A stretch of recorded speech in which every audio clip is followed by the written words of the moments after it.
Hello students, question क्या दे रखा है? The decimal form of 129 divided by 2 to the power 2, 5 to the power 7 and 7 to the power 5 is what?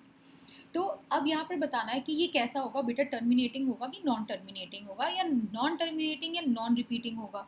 तो इस type के questions के लिए हमें पता है कि आपका डिनोमिनेटर कैसा होना पड़ता है। डिनोमिनेटर अगर बेटा टर्मिनेटिंग के लिए, सिंपल टर्मिनेटिंग के लिए क्या होना पड़ता है? टर्मिनेटिंग के लिए डिनोमिनेटर आपका कैसा होना चाहिए? 2 की पावर m इंटू 5 की पावर n होना चाहिए, जहाँ m and n are what? Whole number, right? Whole number होने चाहिए।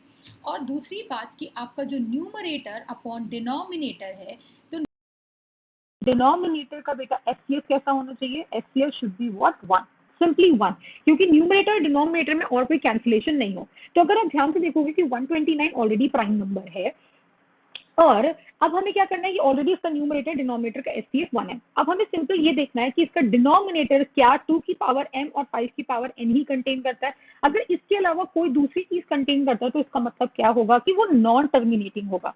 पहली बात तो ऑप्शन नंबर सी यहीं पर एलिमिनेट हो जाता है। क्यों?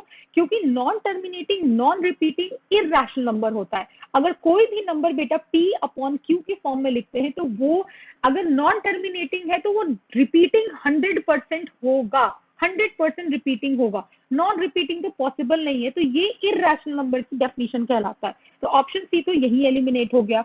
अब ये लिखा है कि 129 to the upon 2 to the power 2 into 5 to the power 7 into 7 to the power 5।